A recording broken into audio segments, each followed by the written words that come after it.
Great, thanks. I love going first. It's such a great thing. Thanks, Gio. Thanks so much. Hello everyone. Good evening. I am Joyce Clark. I sit on Ujima Committee's Community, oh my God, Ujima Community Standards Committee. And this is my reflection for Ujima from 2025. The work of the Ujima Community Standards Committee is a powerful example of what it means to practice collective care, shared responsibility, and community-led economic transformation. As we review applications for the Ujima Good Business Alliance, with 36 businesses currently approved and 284 Business We Love under review, we hold the mission of Ujima at the center of every decision. This reflection will outline how our committee embodies Ujima's values and how the Ujima-rooted community economic model guides our standards, our process, and our purpose. So our committee exists because Ujima believes that the community must define what a good business is, not institutions, not investors, not outside organizations, but the people of the communities. By engaging deeply with community voice, we uphold a vision of local economics where Black residents and marginalized communities design, govern, and benefit from the systems that shape their lives. The UGBA is more than a network of businesses. It is a community-governed ecosystem of values-aligned enterprises meant to uplift local wealth, dignity, and economic justice. Ujima's community economic model defines the foundation of our review process. It is built on the principles of collective work and responsibility, affirming that our liberation and economic futures are tied to how we care for one another and how we circulate power and resources. The committee uses this model as a compass, grounding our decisions in community ownership and democratic power, supporting local and loved businesses, circulating wealth within the community, collaboration over competition, equity, justice, and repair.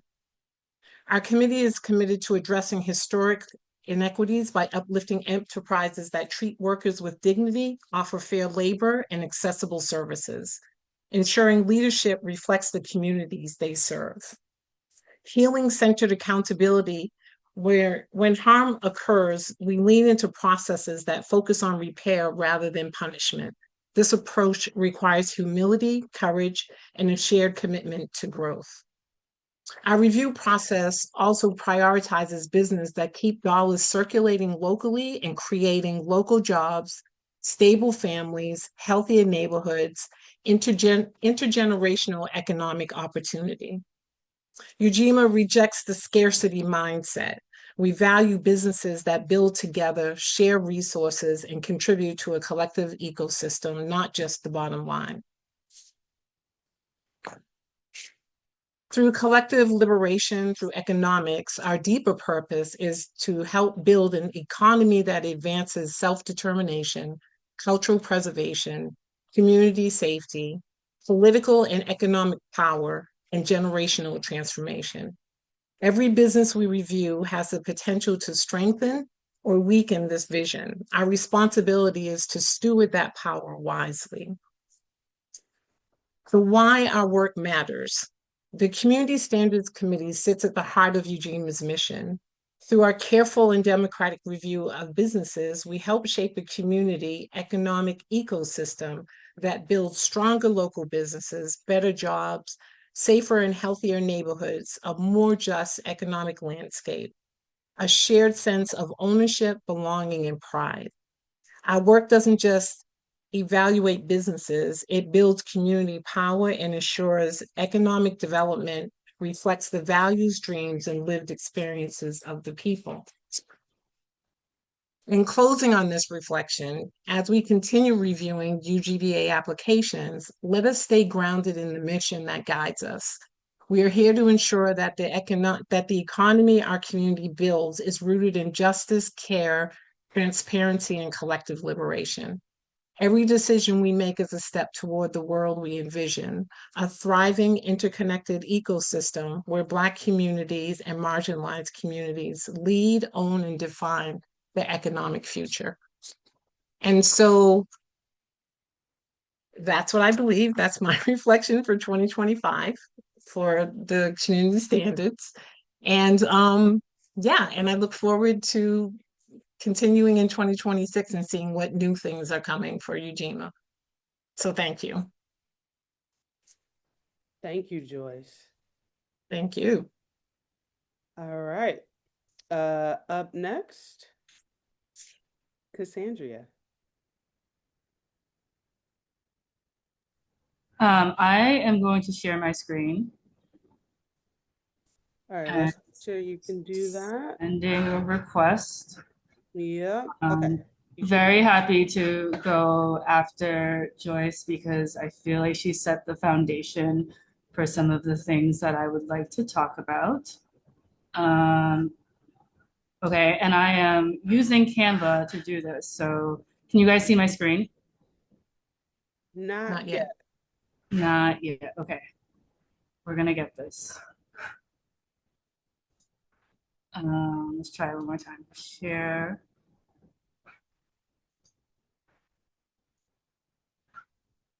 It's a new computer, so it's making me approve my sharing. I apologize. No worries, Cassandra. Thank you. Share. So the reason why I wanted to participate in this meeting is because I have been operating in a space of gratitude. Fresh Food Generation has come really far as a company.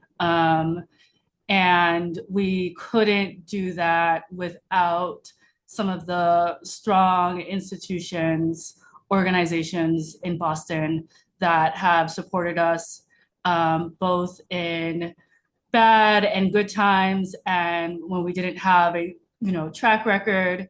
And Ujima was really one of the first organizations to really come up with a creative way to support small businesses before it was hot and trending, before it was cool to support minority owned businesses, and has been with us since 2016.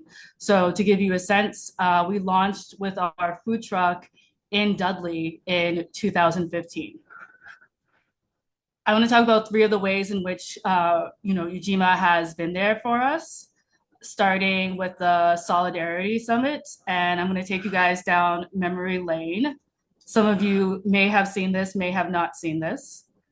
But in 2016, whoever made this graphic had the foresight to put a date because I would have not realized that it was way back then.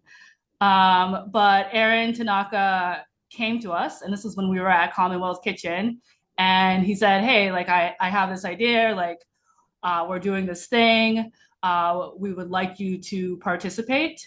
And it was to receive a loan for $5,000, but it was sort of in a Shark Tank format. Does anyone else remember this? Cassandra, Yep. for some reason, we're not seeing the screen advance. If you're in presentation Okay. mode, we can't Yeah. see it. Okay, this is what we're gonna do. Let me escape from this. Okay, can you guys see this screen? Yes. Yes. Okay, so we're just gonna do it like this. Can you see the Ujima Solidarity Summit? Yes. Okay, great. Yay. Who remembers this slide at all?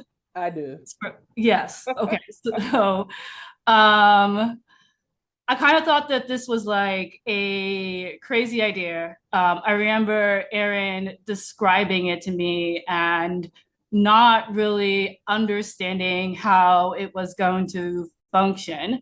And then, like, in retrospect, looking back and thinking about that day and how it functioned, it kind of like seems like something that I made up. um, and it's one of the things that I like the most about Ujima is that Ujima dreams really big and pushes against norms and has a track record of making it happen, right? So Aaron came to CWK and he said, hey, you should apply for this loan, but it's going to be like a community process, and the community is going to decide whether or not you get it. And it's going to be matched by an investor. And like looking at this, I could just see like how complicated it was to make this happen. And yet it was of super value to us. I remember there was like about 8 tables, and probably 8 tables, like I don't want to say like 6 to 10 community members at each table. And we had to go from like table to table and share information about our business. And it was like really sensitive and personal information, like sensitive business information of like, how much are you making? How many people do you employ? And it was like really good for us to put ourselves out there in a different way. And like having that level of responsibility to the community in a different way. Like if dollars are going to go into fresh regeneration, like right then and there, the community has to decide if it's a business that they want to have in their community that's worth their dollar. And so we went through the process, and it was like live action voting, so we could see how we were doing in real time. And we got the loan. The loan that we applied for was used to buy a RoboCoop. If you're in the culinary industry, this machine right here is a lifesaver. It can, produce, cut, chop a lot of vegetables at once. And I think the RoboCoo we wanted, it was like roughly like 3,500 at the time. Again, this was like 2016, so it's probably cheaper now. But it can do the work of like 1 or 2 people, right? And this is important to us because we are a company with a bulk production model. The way we make our food affordable and healthy and farm to plate is by producing at a large volume. And so my team works very hard, and I'm very grateful for that. And any way that we can like make our team's life easier, I'm down for it. In 2016, 3,500 was a lot to us. I think we were probably about a team of 6, 7. So if you think about that, that's like probably I see numbers in payroll amounts. So that was probably like half of our weekly payroll at that time. And, setting aside money to make that investment felt like a lot. Now we're a much bigger business. We have 20 people, about 15 out of the 20 are full time. Like this would be a lot easier purchase, but we needed that $5K from Ujima to be able to purchase this piece of equipment. And it really did help us move forward, but it also helped us get on the radar of different community members and be prepared for other future loan investment opportunities. I think after this, we had gotten an action loan. So yeah, just a trip down memory lane for us in our starting relationship with Ujima. Fast forward 2021, we moved into our restaurant on Talbot Ave.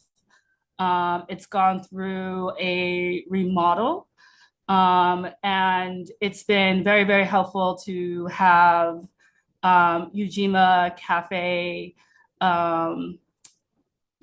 be on site. The outcome of the situation has been tremendous for us, right? It's introduced new customers. It's attracted attention from like local neighbors who may have been like more timid to step in. I think Mary and Gio, every event they have done, they've been super organized, every detail down. Their setup is seamless, and they're not afraid to talk to people and lead people in setup and communication. And it's been great for my team to see that and to see the outcome of the event and what the restaurant can be. Sorry, am I missing the comments? And they've set the standard really high in terms of like how to execute community events. Let's go to the next. These are some clips that don't fully give it justice. There was like, I think there was like one day where it was just like raining outside and I was like, oh, like this is going to be canceled. But, you know, they brought tents. It was good enough for people to hang out in the rain and hang out inside. And it just says like how much people really enjoyed and really appreciated this event. One of the collaborations that came out of this was working with DJ Blessing. We've started weekly Friday events with her and another DJ. And then we also did a collaboration with Dorchester Arts Collaborative. Okay, so the other way in which Ujima has been really helpful for us as a business is the standards. I think it can feel very isolating as a business owner in general, but I think it's even more isolated when you're, you know, trying to do the right thing. I think Ujima gives a common language and it gives a common connection to other businesses that are trying really hard. Excited to see, like, maybe I heard someone say that like Ujima might be starting a faith-based component, and that would be great because running Fresh Food Generation, even in year 10, year 11 on paper, doesn't really make sense, right? So when we said to our investor, we're going to provide insurance, when we said we're going to provide matching 401k plans, both of which we currently do now, you know, they were like, that's like, you don't want to do that. And it's kind of a step like in the direction of faith that if we do the right thing, things will come back to us. And so these are the like 4 standards that I pulled out that I think we've sort of done our best at. We're still working on the others, and there are some that I'm like still trying to wrap my mind around. But the photo that you see is 2 folks on our team who have been with us for 2 years. It's Willen and Jerma. They are both from Haiti. Willen came first, and then she showed up with her twin one day who migrated to the United States a little bit later. And not only is this their first job in the United States, but it's their first job, period. And it's been a journey to like be an organization that can provide you know, a work environment and a quality job for folks coming from all walks of life who might not have the language skills, who might not understand how payroll works. And I continuously go back to these standards and like the culture that Ujima is creating and not feeling isolated or alone in trying to achieve that. So as I said earlier, my goal this year is to stay more connected because this world is a little bit strange right now as we push forward. So last slide. Again, so much gratitude for everything that Ujima has done for us. Thank you. Thank you, Cassandra. I'm also gonna need a screen share. You should be able to go. Knock it out. Okay. So I guess first up, before I start screen sharing, I want to say that, like you, Cassandra, I started looking in my email, like to go down memory lane. I'm like, God damn, how long has it been? Really? How long have I been invited to this investment committee? And I look back and it was 2018. So Joyce, I guess you and me, like Cassandra, we've been there a long time. And it's like, I wanted to say personally, and I've like told this story to like new board members and stuff who've just come on, that like Ujima for me and being on the investment committee was my entire introduction to the solidarity economy. So I came in as like, having been a worker owner in cooperatives doing design and construction, and I met Lucas, Nia, and Aaron when they were kind of starting up the investment committee. And Lucas, as the new fund manager, was like, "Hey, man, I wanted to invite you into this opportunity." And I was like, I only know about one kind of business. Like, I only know about like architecture, construction, real estate industry. Like, that's a very, narrow lane. If you're gonna be asking me to like weigh in on like reading up on the books on fresh food generation, or Dorchester Food Co-op and how their cafe is doing compared to the grocery store. I was like, I don't really know these things. And Lucas is like, it's okay because it's about values, and we're going to put the process together to help you make the decision based kind of like on your values of the solidarity economy and the membership. And then it's still up to the members themselves to assess whether or not we want to invest in each of these opportunities. And so I remember way back when we started, uh, that first investment that we did with Cerro Co-op, right? The business to business composting company, which is like huge now because of like anchor investment, getting the big deal with Northeastern University and all this stuff. It's like way back in the day when they were converting from like a worker co-op of folks that were like doing recycling into doing like commercial composting for the whole city of Boston. We were we were, what do they say? Like building the boat as you sail it, or building the car as you drive it, or whatever kind of the vehicle is, like making the process up as we go. And that first investment, like Maya was so patient. It took us like 6 months or something to like come up with the process of how the investment committee would like vet all of their financials so that we could put a report together and get it out to membership to vote. And here we are, like a bajillion years later. I'm still on the investment committee, and we've got Julia putting together all these, beautiful reports for us and all the numbers, and helping coach the businesses who've made it through the community standards committee, who are now in the Good Business Alliance, like actually craft and put together the deal that works for them. And it's so much faster. And we've been able to do, 10 plus investments opportunities since then.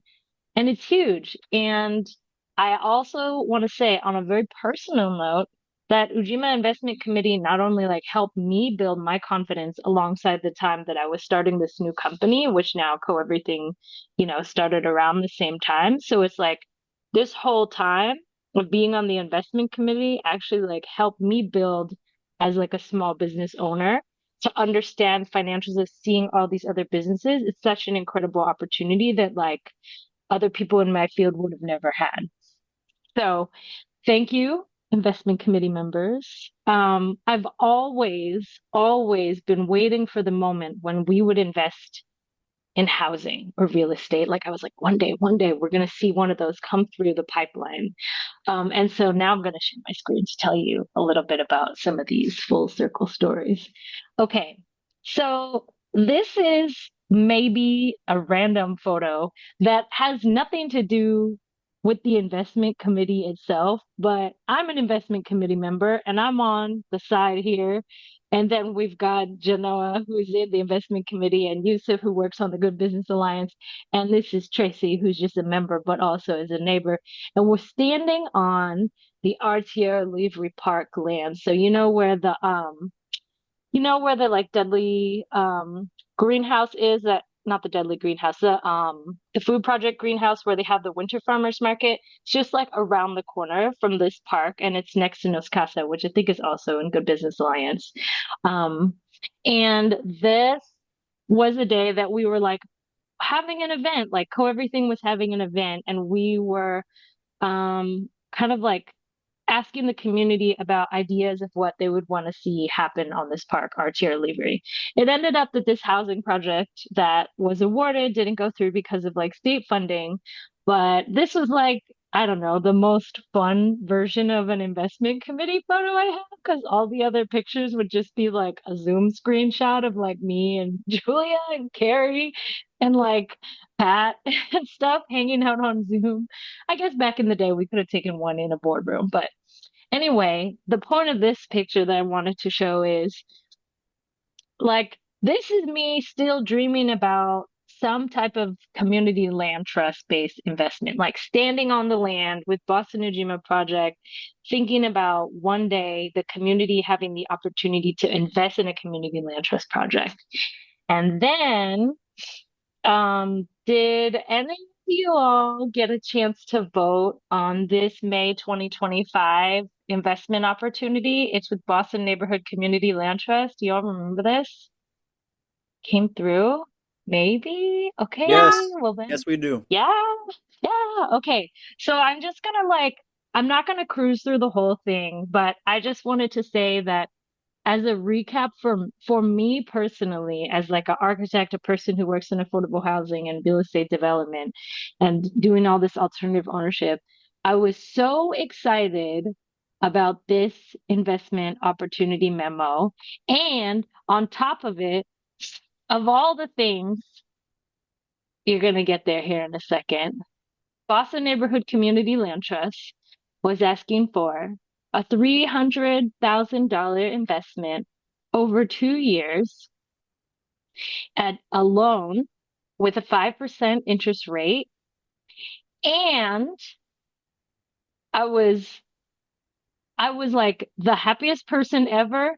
I had to recuse myself. I could not weigh in on this investment because I'm in this deal with BNCLT as the real estate development consultant and also the architect for this 6 unit building that they're going to build in Dorchester that they won through the Welcome Home Boston RFP process. So even though you don't get to see my comments of like weighing in on this investment committee, I was like, this is like the best conflict of interest moment ever because it was like my dream to see a community land trust project come through Ujima Investment Committee, and it finally did. And I had to like hold off. I was like, don't close your eyes. Just don't. You don't get to vote. You don't get to give your opinion. Just see what Carrie and Julia said in every different category. Um, but it's amazing because the Community Land Trust actually owns a triple decker next door to this lot, and it's been empty for years and years and years. There was like an auto garage that kind of fell down over there, and they're going to build 6 income restricted affordable housing apartments. Um, and it's going to be ADA accessible on the ground floor. And this is going to be the first home ownership units that are part of the Boston Neighborhood Community Land Trust, which is primarily in Dorchester. So all the other units that they have are rentals that they got through acquisition, or like they might be organizing with City Light Vida Urbana, who's also in the grassroots organizing coalition, and then like find a way to like buy the house from like the terrible landlord and get it into the land trust for permanent community control and permanent affordability. So it's a really big win. And like the amazing thing about this project is also that like uh it's not only like the community ownership of land, but like in any other project, if a developer was going to get a bridge loan, which is kind of like what this money was for, the $300,000 for 2 years, or even like a construction loan, right, with multiple other partners, you would just go to Eastern Bank and what have you, which is still like a local bank, and that's pretty good. They would give you a higher rate, but BNCLT and Leaf, the Boston Ujima Project, BII all got together and they were like, you know what? Actually, what if we invested back in community? So if the land trust is going to pay a construction loan anyway, you might as well be paying it to Ujima Fund, Ujima members. Um, so anyway, I just wanted to share my story of how finally the investment committee, like building my career and my company alongside Ujima, like came completely full circle. And the solidarity economy, we finally got like a land and housing deal into the Ujima Fund. And I was just really great to be like learning with Carrie and Julia and all these other fine folks who have taught me so much about finances and community control and governance. So that's all I got. Thank you, Miriam. That was wonderful. Thank you. Thank you, everyone. I am definitely very moved and touched by everyone's reflections. Because yeah, as it turns out, yeah, everyone has been with Ujima. I should turn my camera back on, I guess. Yeah, from the very beginning, actually. So that is actually pretty cool. I believe now that I turn it to you, Gio, to lead us in our Q&A. And also any feedback, any comments, as well as questions that anyone has for Joyce, Cassandra, or Miriam. Excellent. Thank you so much, Nia. If you would all feel prepared to make your questions and comments, you could raise your hand. You could unmute in a chill fashion, you know, an orderly fashion, or you can put your question in the chat, especially if someone else is speaking at that time, and then we could read it out loud, or you could read it out loud when we come around. So let's stack some folks up. Who would like to go first, and then so on. It's true. It's true. Yeah, so first and then so on. I have, I guess, a reflection or some feedback for Yeah. Joyce. So there was a part of your presentation, Joyce, where you talked about being mindful to stay grounded in the purpose of the Community Mhm. Standards Committee. And I just wanted to say I actually really appreciated that, just because I get to sit in and observe and watch the Community Standard Committee meetings. Although as a staff member, I'm not a member of the committee, Mhm. but I do know that this is something that the committee is mindful of.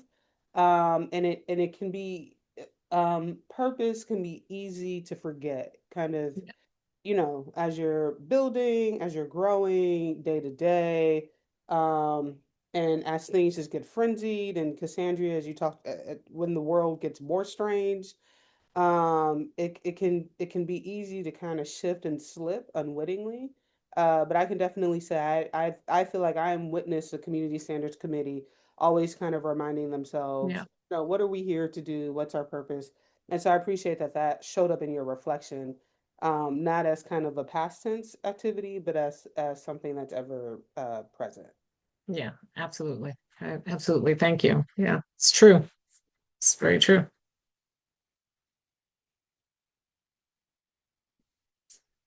I see a hand from Miriam. Thank you, Nia.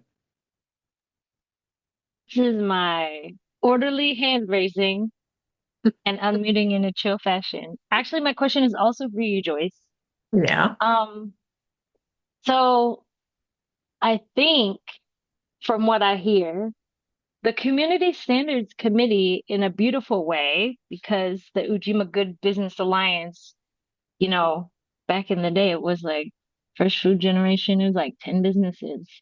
And now it's growing really, really big. And I hear that you've got a list, like all these people who want to be in the Good Business Alliance. And that means that they're willing to kind of undergo these community standards and consider things in their business that, maybe they weren't always thinking about, matching 401k or health and safety standards and stuff like that. So I wanted to know, like, over time from the very beginning to where y'all are now in 2025, or let's say going into 2026, how have the standards themselves evolved and changed over like what was first presented at like, Ujima Assembly way long Yes. ago? Um, I think so. And I thought about this reflection when the two of you spoke, you and Cassandra. And when we first started the application itself, it took us months to come up with that application because it went from like hundreds of questions and like dozens of questions taken out and then some put back, et cetera, et cetera, et cetera. And I think what's changed and formed it a little bit differently is we learn from the businesses because when they fill out the application, sometimes there's things that come up that we're like, oh, well, we don't haven't quite thought of that. You know what I mean? So it gives us an opportunity to learn from the businesses. And I think the change has come from the people that sit on the community standards, right? Because we have conversation about our application, right? Before and after, right? To make decisions. So we're informed by what people tell us. We've been able to minimize the amount of questions. We've been able to like seek information from each other on the standards committee. And if there's not an agreement on something, a conversation can happen about why that agreement isn't there and just be a democratic board to be able to have the conversation about it. So I think it's changed and I believe the application's gotten smaller. It's we know it now. When new things come up, we have a conversation about that and what does that look like on the application. And and we do our votes on, whether they go into the next phase or not. But I love the process now. In the beginning, it was very tough because there were so many questions. So, and you're trying to figure out what's the best questions you need to have for businesses. But by the reception, I think that we get from the way people answer the questions tells us that we're headed in the right direction. Um, I don't foresee, and please, Nia, feel free because I'm not sure, but I don't foresee any major changes coming with that application because look, she's studying on it. But I will say that it's a beautiful process. We've gotten much better as time has gone on with the process. And the questions that we ask, the businesses appreciate because of the fact that they may not have thought of that particular thing before. Like you mentioned, like, insurance and 401ks and things of that nature. And I ran on the health seat. So my thing at the standards committee is always about health and insurance and what information do you need? How can we help? And that's another part of it. We each have a role that we play. And so I think the applications go great now. Did I answer your question for you, my dear? Nice. Thank you. Nice. Thank you so much, Joyce. Of And course. Miriam, as well as Cassandra, are also, eager to take your questions, your comments, your affirmations out loud or in the chat. I actually, unless anyone interrupts me right now, I actually have a question for Cassandra. Okay. I don't recognize any chill unmutes, so I'll go ahead with my question. So, Cassandra, you had some really cool slides earlier, some visuals earlier. You gave your perspective on like how it's been with Ujima from finances to community engagement. There's a journey in of itself there. And I wanted to know more about the perspectives of your fellow coworkers and employees and how they feel react to Ujima, the Boston Ujima Project. What are any worker perspectives on the Ujima ecosystem? We've been there day, night, weekends, you know what I'm saying? But clearly, we feel very welcome. So what have workers and employees at Fresh Food, what do they say about Ujima?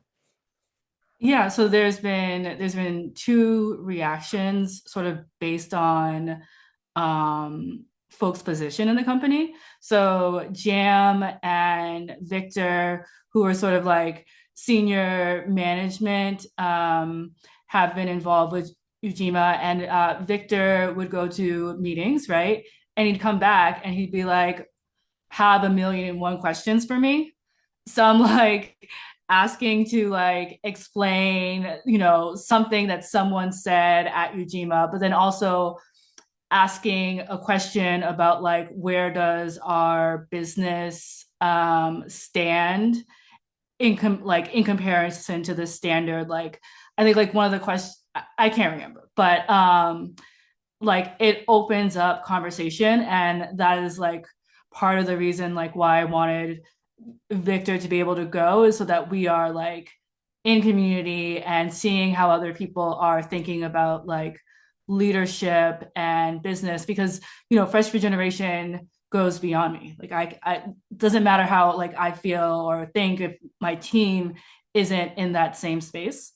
um so then being able to participate in that meeting like is just having an external voice sort of say that. And then there's been like our team who are front of house, and they're still trying to like wrap their mind around what Ujima is. And I think like currently their understanding of Ujima is like is this group that goes around and does like these cool pop-ups, right? But like that in of itself, I think that they've been like, oh, okay, we can do this too. So it's been like observation and like, oh, can we do this like the Ujima Cafe, right? And I think like slowly as people grow, they will be able to understand all of Ujima. Thank you so much, Cassandra. And personally, I went to go grab some food over at the spot last week, and Julissa had asked, "When are we coming back?" And No technically, pressure. we're always there. Technically, economically speaking, but yeah, we're looking forward to the spring season. Someone mentioned Ujima Cafe earlier. You did. So yeah, that's really exciting. Um, I'll take a step back and kindly ask that we have some more questions and comments and affirmations for the three key committees and groupings we have tonight. It looks like a chill unmute from Susan. I just wanted to say that the three reflections really helped me get a much fuller picture of what's going on with Ujima, and I really appreciate what you all had to say about from your various perspectives, because it was really just very, I feel full from what you all had to say. Thanks. Thank you. I have a question for Miriam. You talked about the BNCLT investment. Is there any other particular investment that you really enjoyed looking at, working on, going through? Because you've been with all 10. Oh man, you're challenging my memory right now. Okay. Okay. Let me think. I think I was pretty excited about the Jazz Urbane investment too, because a lot of the, well, I guess like from like a finance perspective, again, like me as a small business owner, it was the first time that there was like an existing offering that was out there. I think it was called a Class A offering. And so they were kind of like shopping it around and saying like, this is it, this is our offering. And they came by way of like saying, do you want to get in on this kind of like equity position, right? To buy into Jazz Urbane. And that was unique. And I mean, Jazz Urbane is unique. So it kind of was a really cool offering to review. And then also as an architect, I was like, wow, look at these renderings that they're gonna do, this, the cool like corner space and the wraparound stage and stuff like that. That was cool. Um, yeah, and I think because each time like a new business came in and like was asking for a different financial model that we hadn't done before, like compared to where things started, it usually starts with like a small loan, right? Like mezzanine debt or an uncollateralized loan was pretty common. And so I thought that was cool when that one came in.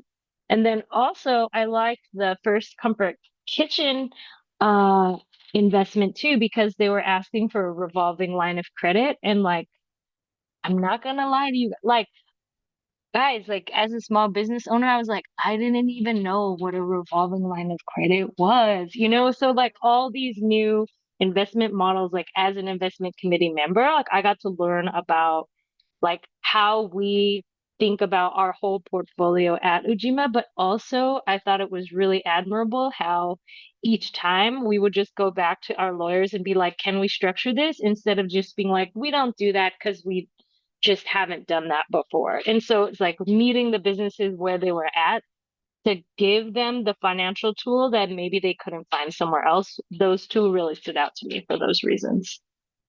Really, some nice things that are being said. Important Ujima history is being made.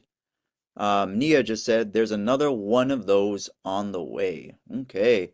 Hopefully everybody's on the newsletter and aware of how to reach us. Um, I would like to really let us know about next week's events, but we still have just over 2 minutes left. Is there a final question or remark to be made to Cassandra from Ujima Good Business Alliance, Miriam, Investment Committee, and Joyce, Community Standards? Okay, I've got a similar question for Joyce, since I can run the clock. So Go ahead, so run it.